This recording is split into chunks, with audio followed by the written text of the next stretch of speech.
the 0 Hour. I'm your host, Richard RJ Eskow. This year, on my birthday, I got a special present. On August 23rd, my friend, brother, and comrade, Maximillian Alvarez's book came out. It's called The Work of Living. Working people talk about their lives and the year the world broke. I always look forward to talking to him and about that, and perhaps more as well. Max is, in addition to being the author of this book, is of course editor-in-chief of The Real News and host of the Working People podcast. So before anything else, Max, first of all, welcome back to the program. Thanks for having me back, brother. Always great to see you. Always great seeing you. And so I could describe the book, but you tell us instead. Well, I appreciate it. Because it's been such a long time coming. It's still kind of crazy to me to think that it's out there in the world. But just to give people the very quick Spark Notes version, at the end of year one of COVID-19, so this was in the late like December and January, December of 2020, January and February of 2021, I recorded a series of in-depth, intimate, sprawling interviews with 10 workers at what was then the height of the pandemic, right? This is before vaccines had come out. A lot of people were dying.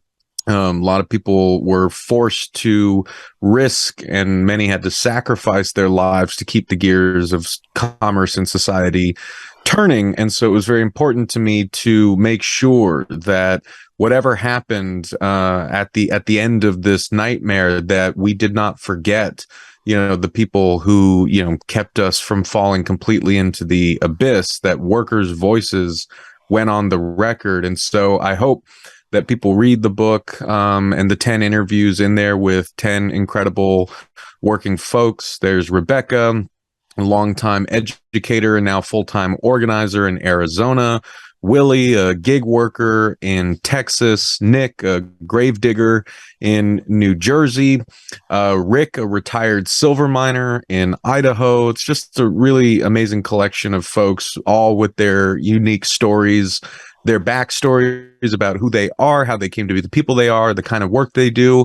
And every single one of them talks about their experience of living and working through COVID-19. So if you want to check it out, go to orbooks.com. Like you said, it's called The Work of Living.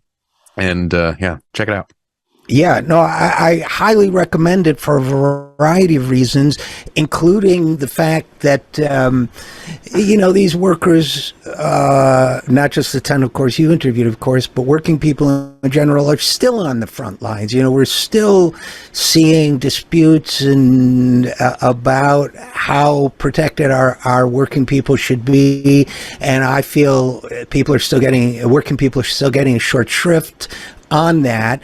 And but how do you see the reaction to the book? What kind of feedback have you gotten from people you respect? Well, I'm honored to have two of my personal heroes. I mean, three of my heroes have blurbs on the book. That's Dr. Cornel West, of course, on the front. And two of my labor heroes were kind enough to read the book and give a blurb for the back cover. One of whom is the great Sarah Nelson, president of the Association of Flight Attendants, AFA-CWA. Truly one of the great labor leaders of our time and for all time. And another great labor leader whom I love dearly, Cooper Caraway, president of the Sioux Falls AFL-CIO in South Dakota. They were kind enough to endorse the book, and enthusiastically so. But I've also, heard, great feedback from folks who've just picked it up and read it and talked about, how at times, of course, it was difficult to relive that painful moment, but it was also therapeutic and even cathartic, people have told me, to sort of hear other people describe what they themselves were feeling.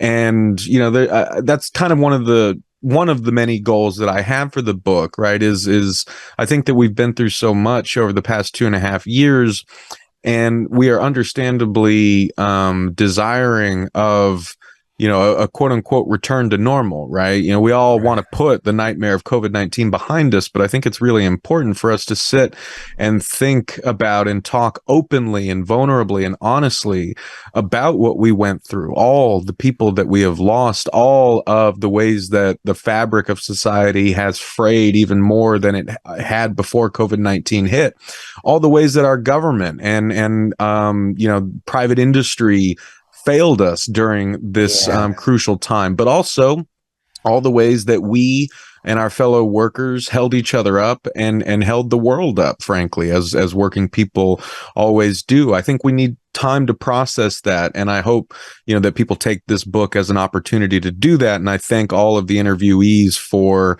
opening up so much to me for this book, and yeah, it was very therapeutic and cathartic for me, and I've gotten great feedback from folks saying the same. Well, you operate in the tradition of one of my heroes, Studs Terkel, who knew how to listen and ask the right questions and respond. And to me, working people have been left out for too long of the national conversation and have not been listened to. So I thank you for giving them this voice and for being such a good listener. And I also think your book is important now, Max, because I have this sense of cognitive dissonance. I wrote recently about COVID-19, and the fact is, the administration's asked for 22 billion or something to, hundreds of people are dying a day, thousands more are getting sick, as many as 1 million or more people may have long COVID with brain damage, and we're just sort of whitewashing that in the national memory. And when I say the administration's asked for the money, they've asked for the money, but they're not talking about it much.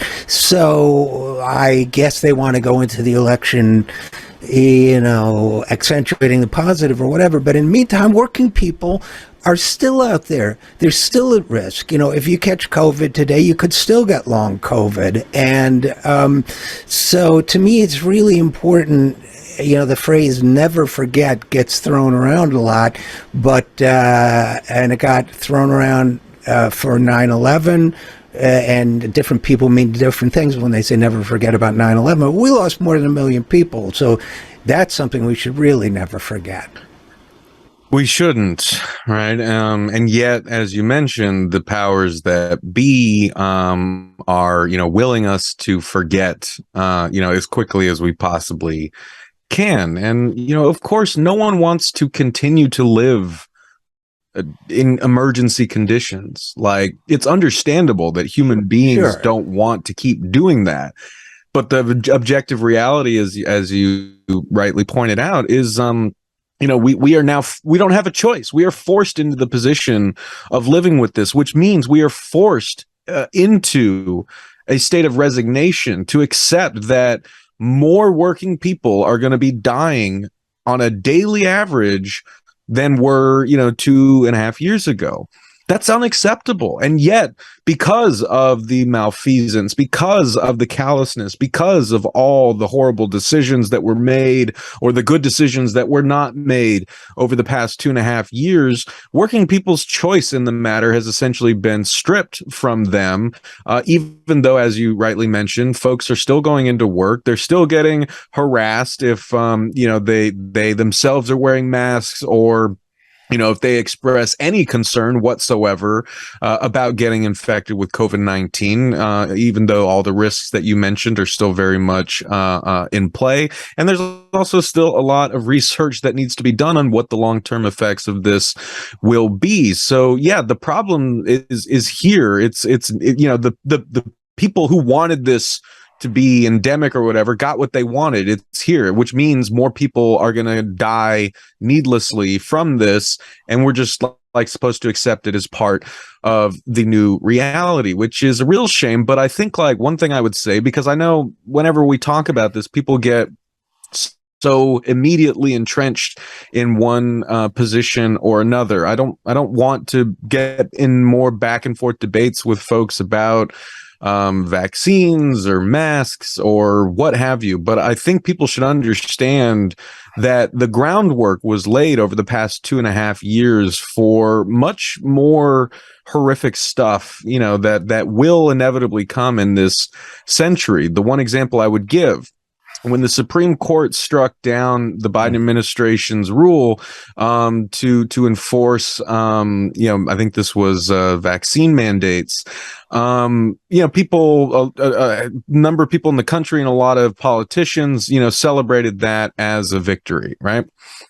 Again, I don't want to talk anymore about what people's particular views on that are. What I just wanted to stress, as I did at the time, reading the opinion that was released by the Supreme Court, I was kind of terrified about it, because what their rationale is that COVID-19 is a generalized threat, right? It exists everywhere. Thus, it cannot be considered a workplace hazard. Thus, OSHA has no jurisdiction to enforce, like any sort of restrictions or regulations or safety precautions, yada, yada, yada. And so when I was reading that, I was like, well, couldn't you say the same about climate change, right? Sure. If things are heating up everywhere, then if you're a UPS driver in the back of a package car that's 150 degrees, or you're a warehouse worker sweating and close to heat exhaustion, your employer, because of this ruling, can now say, well, climate is an issue everywhere, so we don't have to have, because the Supreme Court said so, we don't have to have any special requirements to protect workers on the job. So I would just caution people to, put your political feelings aside and just think about what the past 2.5 years have meant for the ways that working people are treated, and what groundwork has been laid for the continuing exploitation and endangerment of working people in what is shaping up to be a pretty horrifying century.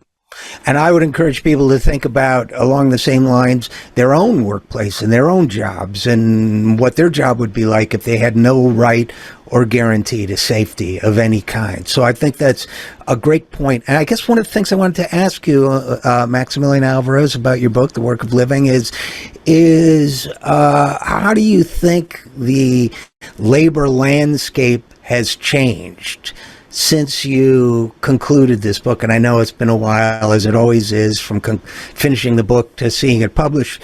How do you think the labor landscape has changed for working people since then? That could be a whole hour-long conversation on its own, because I think that it's a really important question.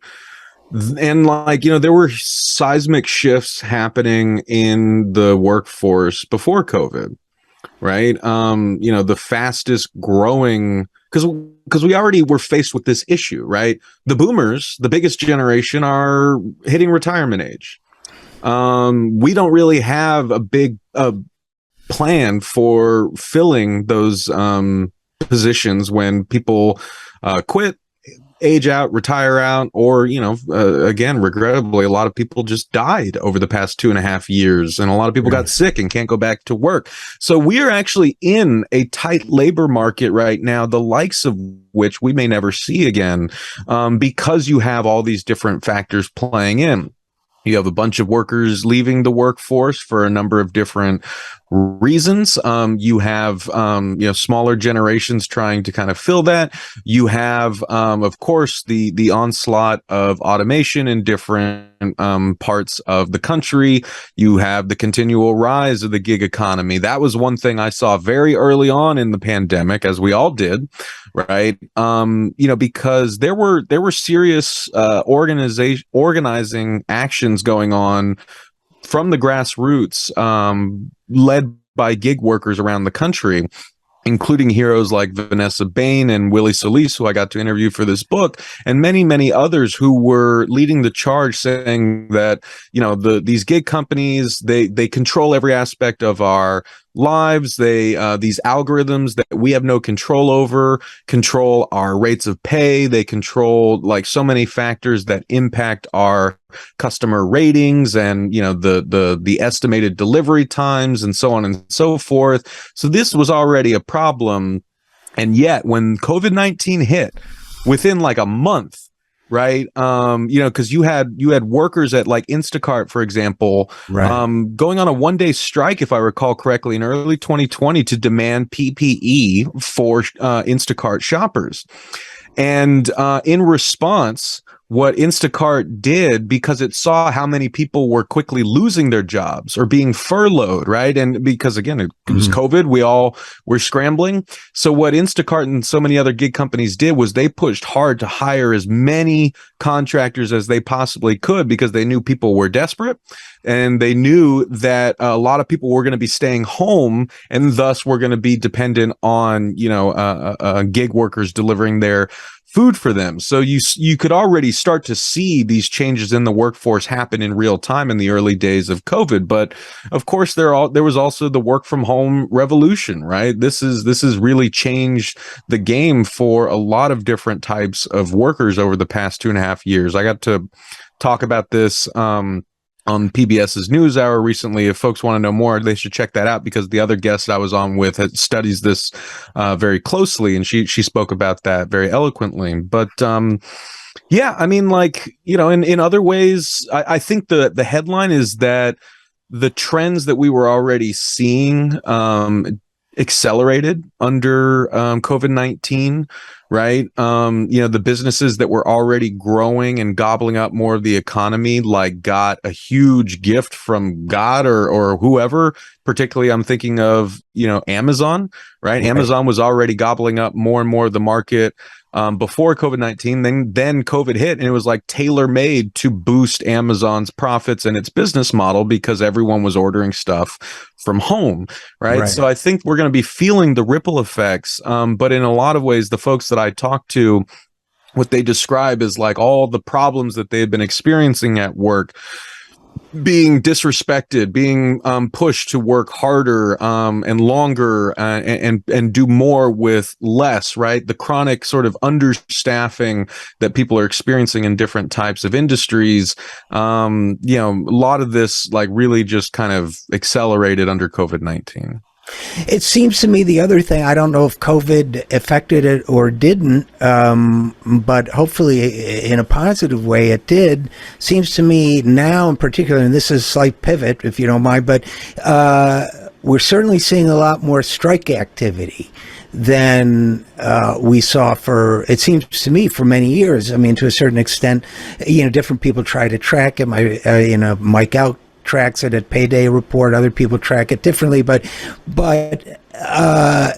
there's no commonly defined metric, right, for a number of workers striking or threatening strikes. But it seems to me there's a huge uptick in activity. Does it seems that way to you? It does. I would point people to the Cornell labor tracker.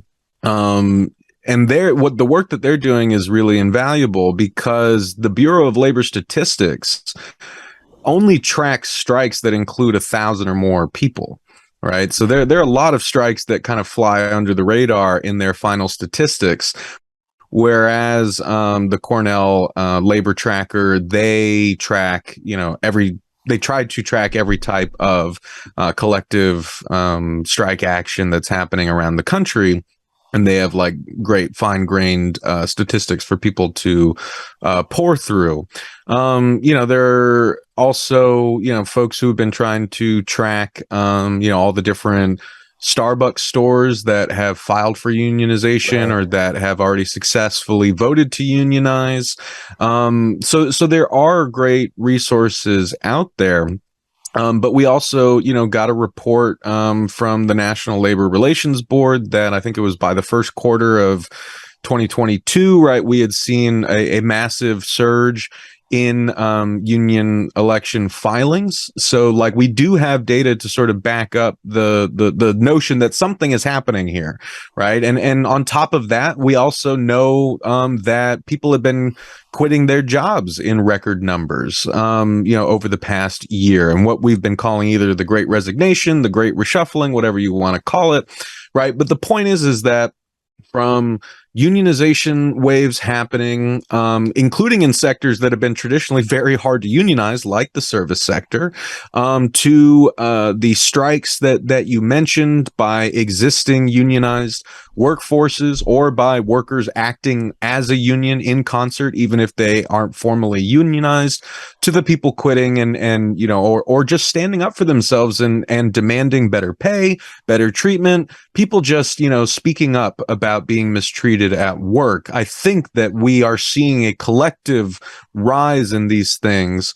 There are a number of different reasons for them. I know that we're going to talk about the railroads in a second, but just one of the things that I try to kind of stress about the book that I wrote and conducted these interviews for, right, is that there are some sort of common themes that you see and hear from the different workers that I spoke to that I think do connect to this question, right?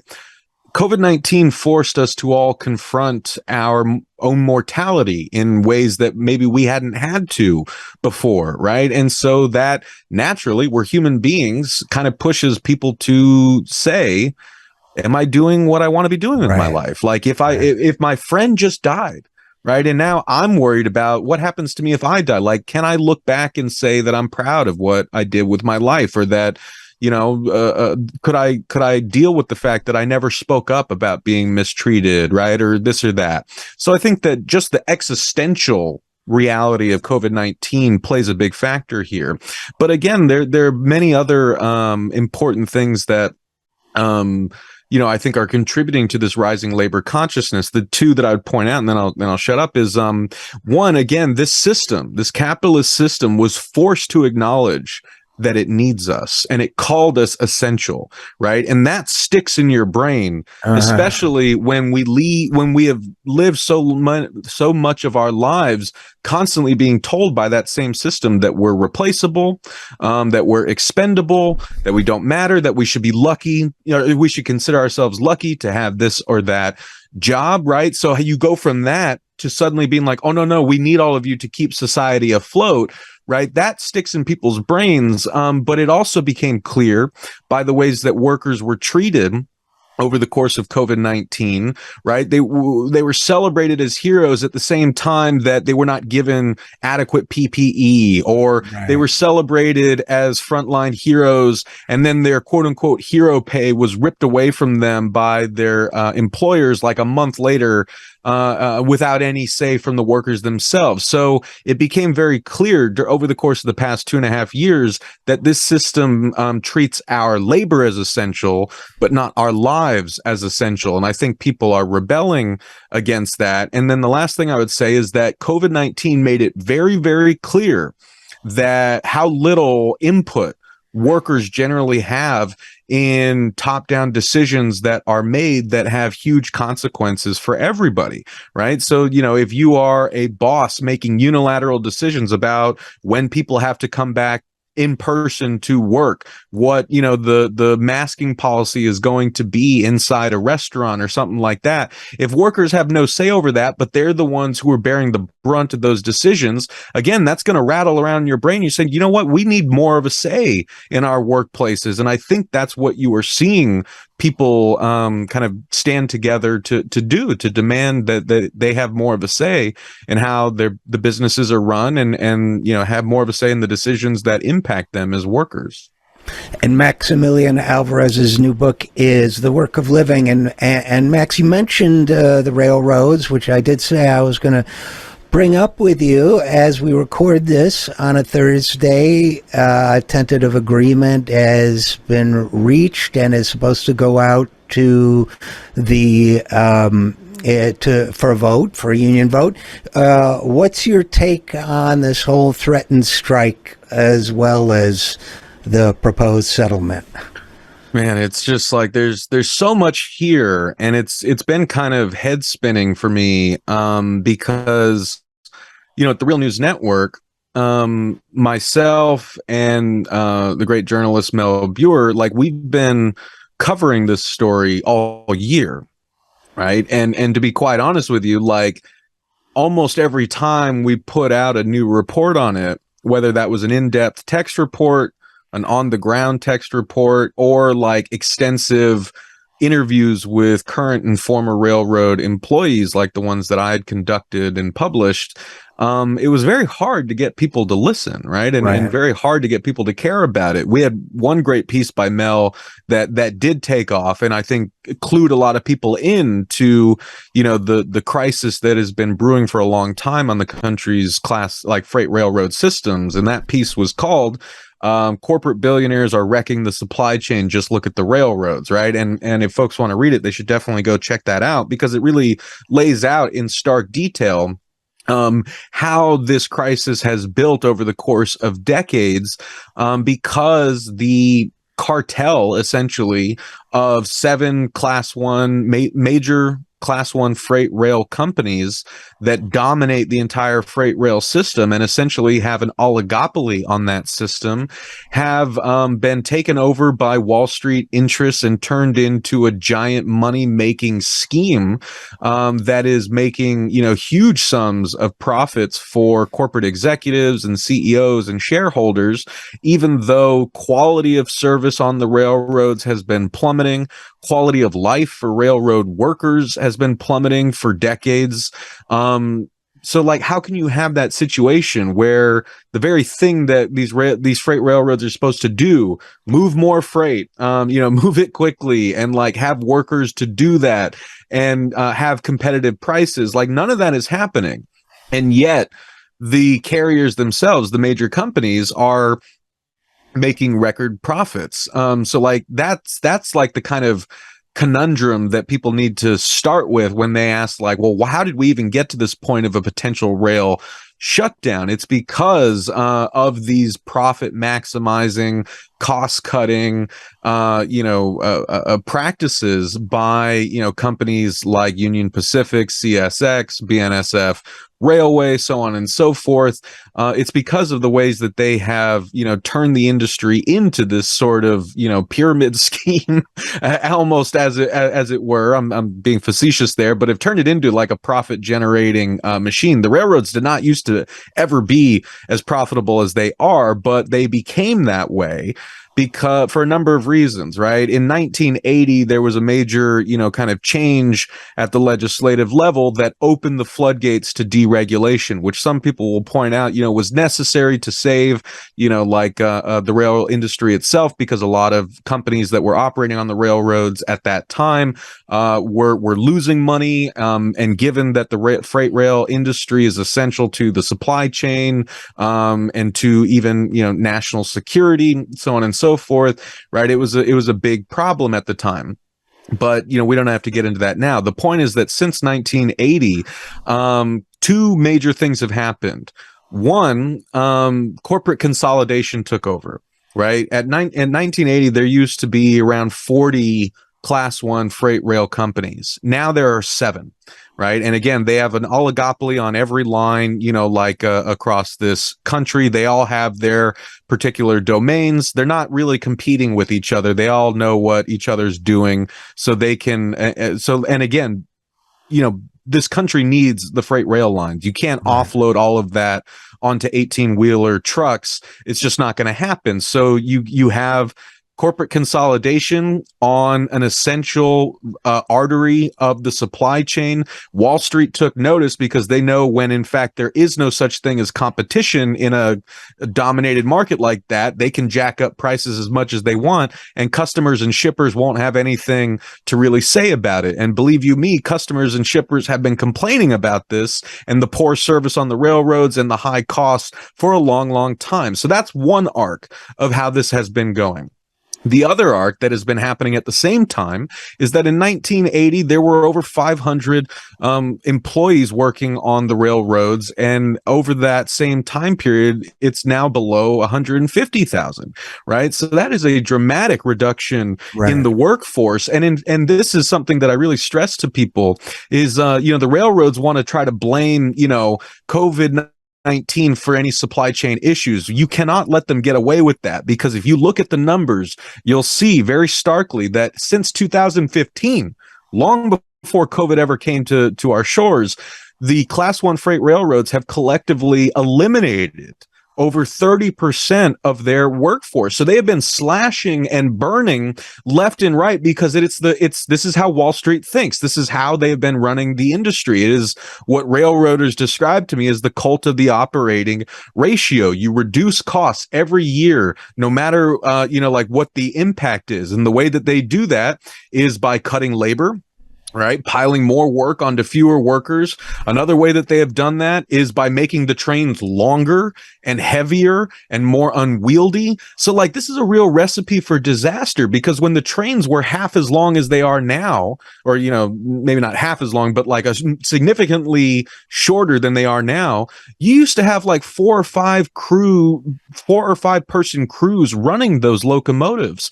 The rail companies over the course of a number of decades have slashed the size of those crews down to 2 people. And one of the reasons that bargaining between the rail unions and the rail carriers for the past 2.5 years has gone nowhere is because the rail carriers have been trying to get it down to 1 person crews.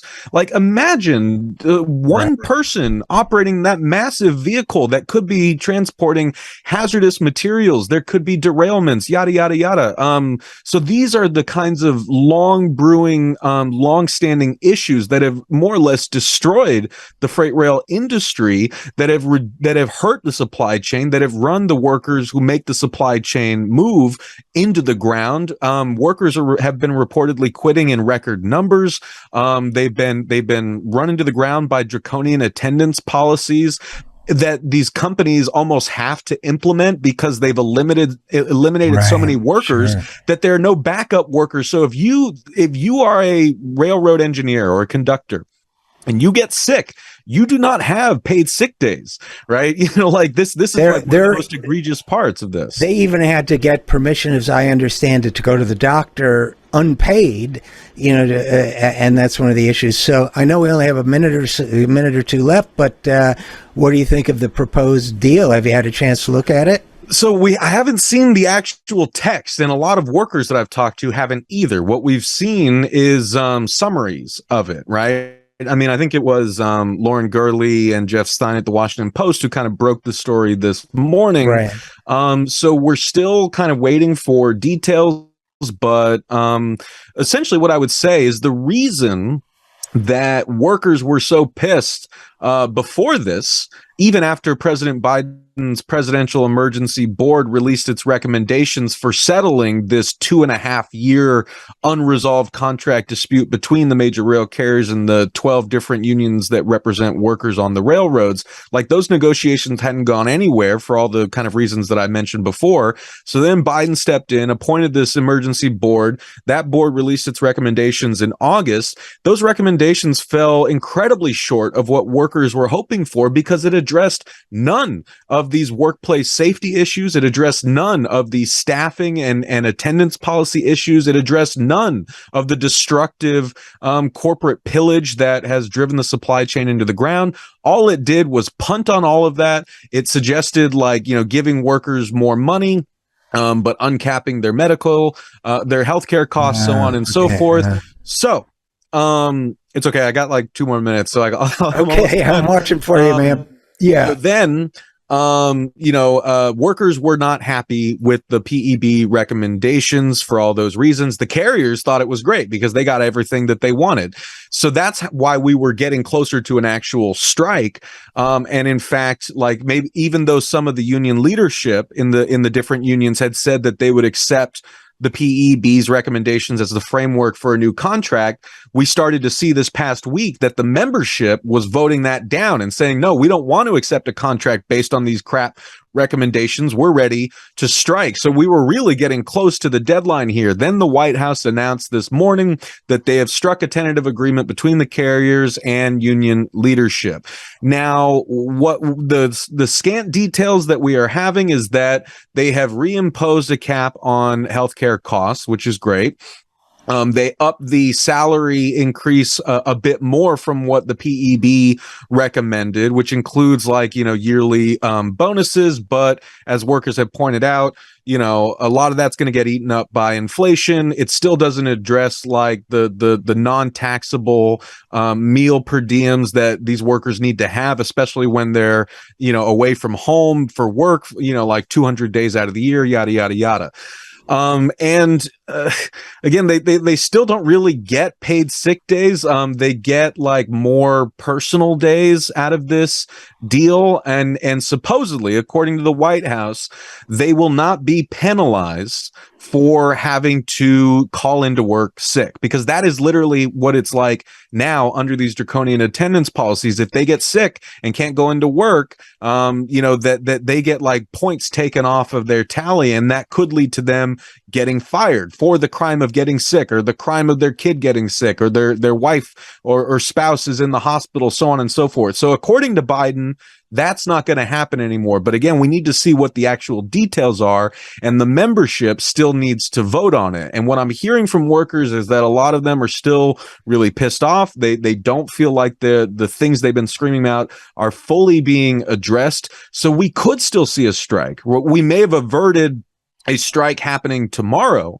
But again, the membership is going to need time to review this tentative agreement. It's called tentative for a reason, because the rank and file needs to have their say.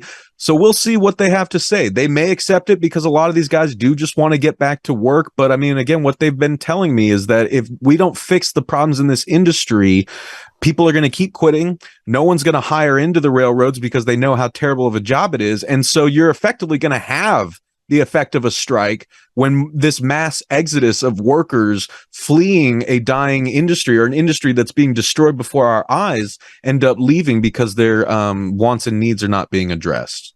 Well, excellent summary. And again, Maximillian Alvarez. For more on the railroad strike and others issues, please read the Real News. And for his book, The Work of Living, working people talk about their lives and the year the world broke.